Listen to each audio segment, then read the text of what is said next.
St. Clair's Preparatory School stood on a lonely hill at the edge of town, its silhouette looming over everything like a silent guardian or a warning. It was a monster against the sky, its jagged roof and spires clawing at the clouds, daring anyone to come closer. Its windows were empty, black eyes, always watching, always waiting. At night, it felt like the building itself was alive, peering out into the darkness. No one went there anymore, not after the fire that changed everything, leaving only ashes and memories behind. They said a teacher went mad, locked the door, and the fire took everyone in classroom 12. The story spread like wildfire, growing darker with every retelling. Now, the school was just a dark shape, a place for whispered nightmares and secrets that refused to die.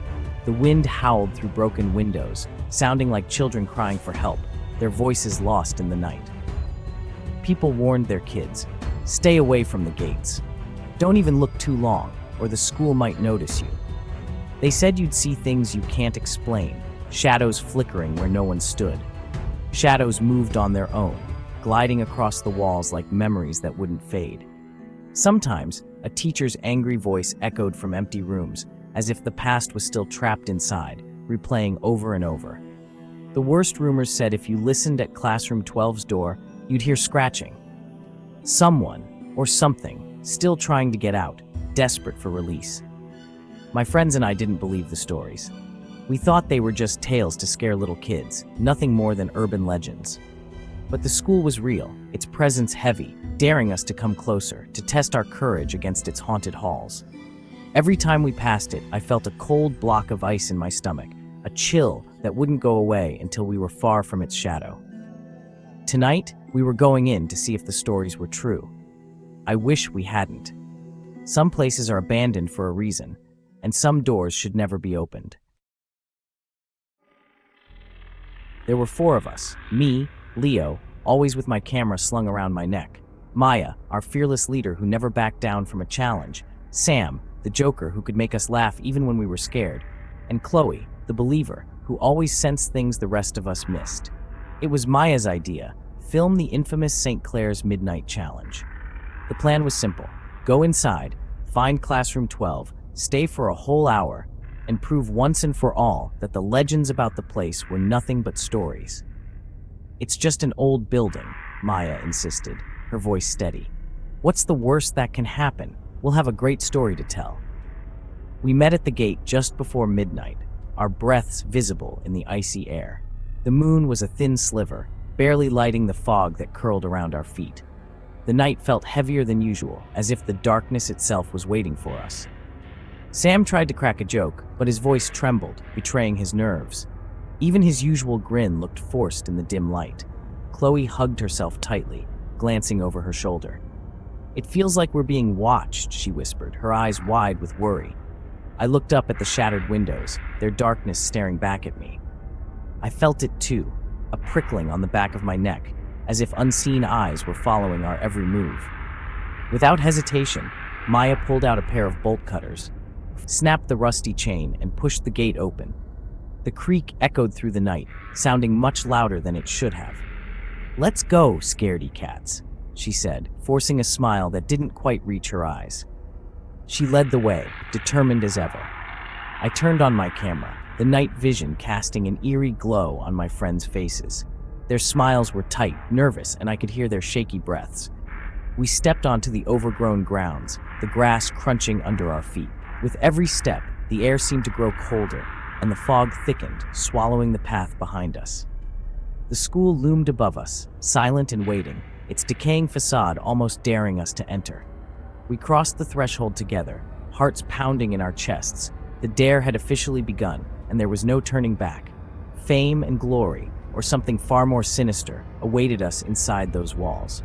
We tried to laugh, to shake off the fear, but the night swallowed the sound. The darkness felt alive, pressing in on us from all sides. Still, we pressed on, curiosity and fear pushing us deeper into the unknown, our flashlights barely piercing the thick shadows. The gates clanged shut behind us. There was no turning back now. The front door was ajar. We slipped inside, swallowed by blackness and decay. The air was thick with dust and something sour. Our flashlights revealed empty hallways, lockers gaping open, papers crunching underfoot. Every sound echoed, too loud in the silence. Sam called out, his voice echoing back, twisted and strange. Chloe grabbed my arm. "Don't do that," she hissed. "You don't know what will answer." We heard soft scraping from a classroom, a dragging noise above us. "It's just the wind," Maya said, but she didn't sound sure. The feeling of being watched was overwhelming. We reached the stairs to the second floor, where classroom 12 waited. The dust was thick, except for a single set of small, barefoot footprints, fresh. "Who made those?" Chloe whispered. Sam shone his light. "They're going up." My heart pounded. We weren't alone. Something was ahead of us, waiting. We followed the footprints, fear growing with every step. The school's secrets were close. We kept moving, unable to stop. We climbed the stairs, careful not to disturb the footprints. The hallway was colder, shorter, ending at a black, peeling door, 12. Scratches covered the door, deep and desperate. The air reeked of smoke and something worse. I pointed my camera at the door, hands shaking. A wave of sadness hit me, almost knocking me down. Chloe whispered, "They're still here. They never left." Maya, voice tight, grabbed the tarnished knob. 1 hour, then we're out. The moment she touched it, a loud bang erupted inside. We all screamed. A little girl's giggle echoed from behind the door. It was playful and utterly terrifying. We froze, staring at the door. The giggle faded, leaving a silence worse than any sound. The classroom waited, daring us to enter. We had come too far to turn back. The nightmare was just beginning. Maya jerked her hand away from the doorknob, eyes wide. The giggle lingered, then vanished into silence. The smell of smoke thickened, bitter and choking. Chloe backed away, whispering, "We have to leave, now." Maya stood firm. "It's just tricks, old pipes, nothing real." But her words rang hollow. I was torn. Run or get the proof we came for? "Maybe we should just open the door," I said, voice trembling. Sam stared at me. "Are you nuts? There's a ghost kid in there." Before we could argue, the doorknob turned by itself. We watched, horrified, as the door creaked open, revealing pure blackness. A freezing gust rushed out, carrying the stench of ash and decay.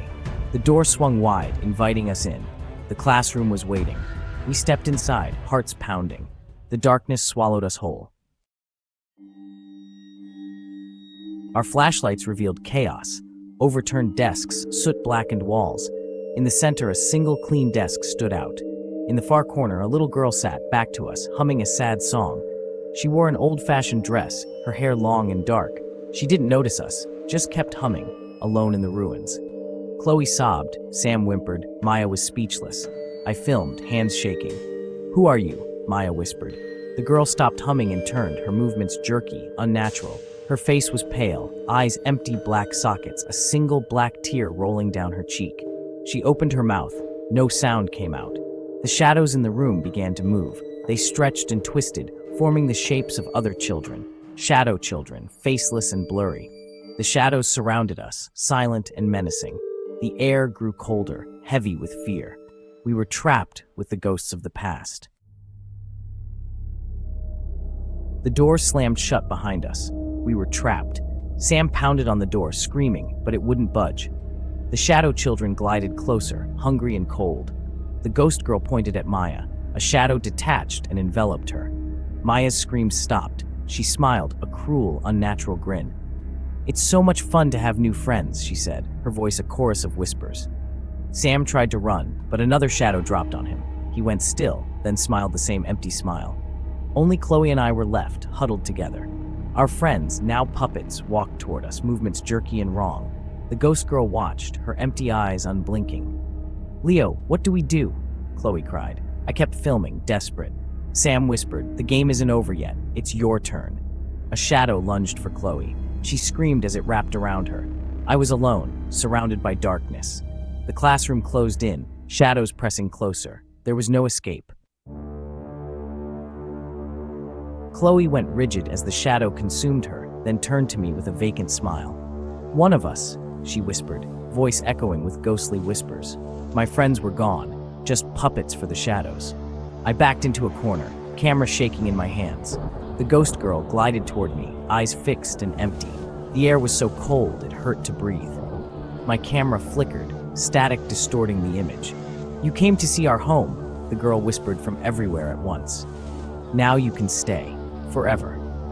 Maya, Sam, and Chloe stood behind her, grinning. A final shadow peeled from the wall, touching my neck with icy fingers. I tried to scream, but my throat was frozen. The camera fell from my hands. The last thing I saw was the girl's face, her eyes pulling me in. Darkness flooded me, cold and heavy. My thoughts faded, replaced by the sadness and anger of the lost children. There was only the classroom, and the games would go on forever. Morning came, but sunlight couldn't touch the darkness inside St. Clair's. The first rays of dawn crept through the filthy windows, but the school remained shrouded in a heavy, unnatural gloom, as if the night refused to let go. When we didn't come home, our parents called the police. Fear and confusion spread through our families as the hours dragged on, every unanswered call making the silence heavier. Officers arrived at the school, finding the broken gate, the open door, and a trail of muddy footprints leading them straight to classroom 12. The evidence was clear, but the answers were not.